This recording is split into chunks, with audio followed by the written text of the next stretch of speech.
Hello दोस्तों, आज की इस कहानी में आप सभी का स्वागत है। आज हम जानेंगे सुहागरात की परीक्षा। तो चलिए शुरू करते हैं। मुकेश 26 साल का एक खूबसूरत और होनहार नौजवान था। जब राज्य प्रशासनिक सेवा की परीक्षा पास कर वह अपने ही गृह जिले में एक उच्च पद पर आसीन हो गया, तब उसके सामने विवाह के लिए एक से बढ़कर एक खूबसूरत, पढ़ी लिखी, ऊंचे खानदान की, रईस और नौकरीशुदा लड़कियों के रिश्तों की लाइन सी लग गई थी।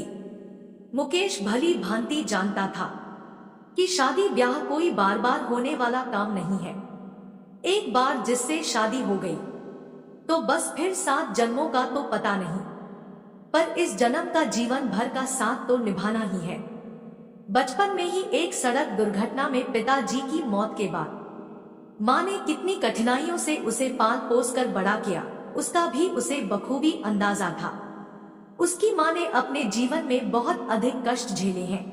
अब जबकि वह सक्षम है तो अपनी माँ को अधिक से अधिक आराम और सुख पहुंचाना चाहता था। इस कारण भी अपनी शादी के लिए लड़की के चयन में वह अतिरिक्त सावधानी बरत रहा था। उधर जिन लोगों ने उसके पिताजी की असामयिक मौत के बाद उनकी तरफ एक बार झांक कर भी नहीं देखा था, वे लोग आए दिन किसी न किसी लड़की की सिफारिश लेकर आ धमकते। काफी सोच विचार कर वह अपनी माँ और मामा जी की पसंद पर अपने लिए ममता को चुन लिया। ममता एक पढ़ी लिखी और खूबसूरत लड़की थी, जिसके माता पिता की बहुत पहले एक सड़क दुर्घटना में मौत हो गई थी। उसका पालन पोषण उसके चाचा चाची ने बड़े ही लाड प्यार से किया था। ममता उसी शहर में स्थित एक सरकारी विद्यालय में शिक्षिका थी, जहां पर मुकेश की पोस्टिंग थी। रिश्ता तय होने के बाद उन दोनों की आमने सामने 1-2 बार ही मुलाकात हो सकी थी। इसका कारण यह था कि मुकेश जहां एक प्रशासनिक अधिकारी था, ममता भी उसी शहर में स्थित एक सरकारी विद्यालय में शिक्षिका थी। उस शहर में उन दोनों को जानने पहचानने वाले बहुत से लोग थे। उन दोनों को विवाह से पहले ही साथ साथ घूमते फिरते देखकर लोग तरह तरह की बातें करते। मीडिया में भी यह बात फैलने का डर था। वैसे भी छोटे शहरों में ऐसी बातें बहुत ही तेजी से फैलती हैं। वे दोनों इन सब से बचने के लिहाज से आमने सामने कम ही मिलते, पर रात को फुर्सत मिलते ही मोबाइल पर घंटों बतियाते रहते। कुल मिलाकर उनका रिश्ता तय होने और शादी के बीच की 3 माह की अवधि में वे दोनों मोबाइल पर ही इतनी सारी बातें कर लिए कि अब उन्हें लगता ही नहीं था कि वे 3 माह पहले वे एक दूसरे से एकदम अपरिचित थे। समय अपनी रफ्तार से निकलता गया। ममता और मुकेश दोनों के पिताजी नहीं थे, इस कारण वे आशंकित थे, परंतु ईश्वरीय कृपा से बहुत ही धूमधाम से उन दोनों की शादी यथासमय संपन्न हो गई। और अब आ गया सुहागरात। सुहागरात कितनी मिठास है। इस शब्द में हर युवक युवती इस खूबसूरत पल का सालों इंतजार करते हैं। इसके लिए वे कई प्रकार सपने बुनते हैं। आज जब उसकी सुहागरात है तो पता नहीं क्यों समय के साथ साथ उसकी घबराहट भी बढ़ती ही जा रही थी। वैसे रिश्ता तय होने के बाद वह लगभग रोज ही ममता से घंटों बात कर लेता, पर यूं आमने सामने वह भी एक ही कमरे में पता नहीं कैसे वह सिचुएशन को हैंडल करेगा। इसी उधेड़बुन में अंततः वह समय भी आ गया जब उसकी चचेरी और ममेरी भाभियों ने उसे उस कमरे में पहुंचा दिया, जहां पर दुल्हन के वेश में उसके सपनों की रानी ममता उसका इंतजार कर रही थी। ऐसा नहीं है कि वह इस कमरे में आज पहली बार आया था, वह तो यही पला बढ़ा था, पर आज उसकी भाभियों ने उसे सुहाग कक्ष के रूप में दुल्हन की तरह सजा दिया था। उस पर खूबसूरत बेड पर उसकी दुल्हन ममता बैठी उसका इंतजार कर रही थी। सच, ममता आज नई दुल्हन के वेश में बहुत ही खूबसूरत लग रही थी, बिल्कुल परी लोक की राजकुमारी जैसी। किताबों और फिल्मों के माध्यम से प्राप्त जानकारी के मुताबिक मुंह दिखाई की औपचारिक रस्म अदायगी और हीरे की अंगूठी उपहार में देने के बाद मुकेश बोला, ममता, आज मुझे पहली बार ये एहसास हो रहा है कि मोबाइल पर बातें करना कितना आसान होता है। पता नहीं क्यों आज मुझे तो खुद पर तरस भी आ रहा है। कितना बड़ा बेवकूफ हूं नी मैं। ऐसा क्यों कह रहे हैं? जी हाँ, आप जैसे भी हैं बहुत ही अच्छे हैं, वह शर्माते हुए बोली। हाँ, तुम भी तो भारतीय नारी जो ठहरी, अब तो ऐसा बोलना ही पड़ेगा ना, वह बोला। नहीं जी, ऐसी तो कोई बात नहीं है, पर आज आप ऐसा क्यों कह रहे हैं, वह शर्माते हुए पूछी। अरे भाई, तुम कितनी खूबसूरत लड़की हो, तुमसे तो मुझे प्यार मोहब्बत की बातें करनी थी, पर मैं ठहरा एक किताबी कीड़ा। पिछले 3 महीने से लगातार मैं तुमसे साहित्य, कला, खेल, संस्कृति, राजनीति और पर्यावरण की चर्चा ही करता रहा हूँ, जबकि मुझे तो तुमसे पर्यटन, फैशन, फिल्में और प्यार मोहब्बत की बातें करनी थी। वह किसी तरह रो में बोल गया। तो अब कर लीजिए ना, अभी कौन सी देर हो गई है, वह शर्माते हुए बोली। हाँ भी, अब तो जिंदगी भर वही करनी होगी। वैसे भी आज तो हमारी सुहागरात है, तो शुरुआत प्रैक्टिकल से करें। थ्योरेटिकल क्लासेस तो जिंदगी भर चलती ही रहेगी ना, मुकेश उसकी हाथों को हाथ में लेकर बोला।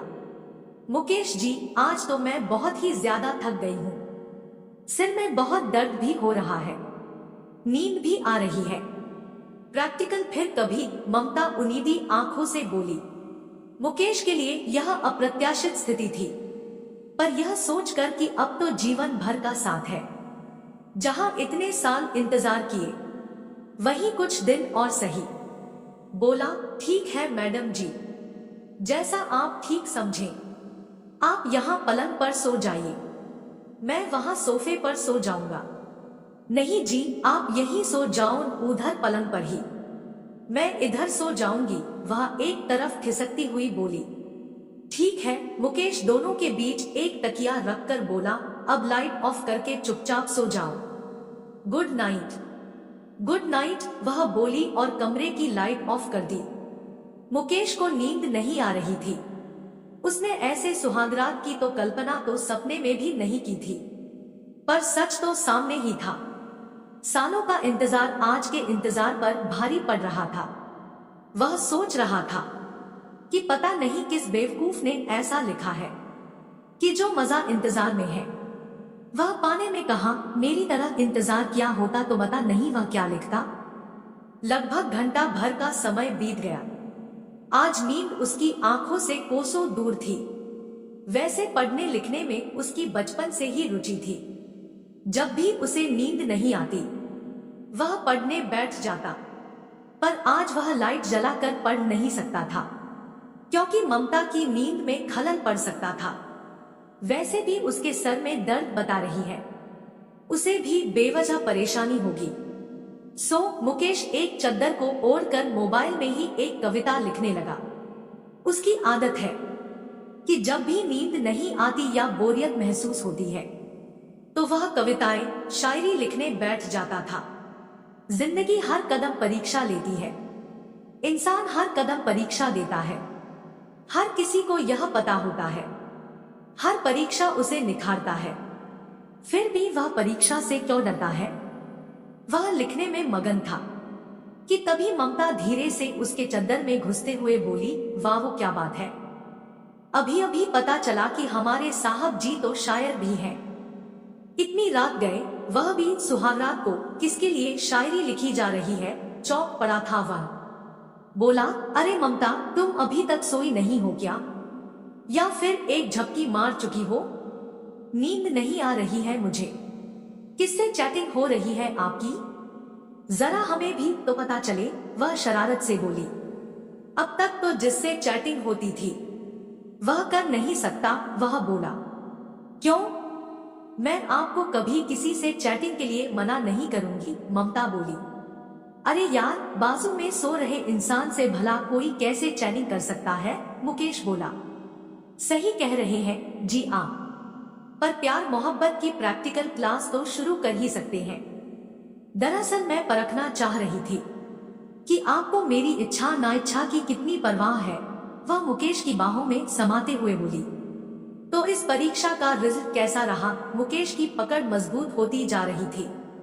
First class first.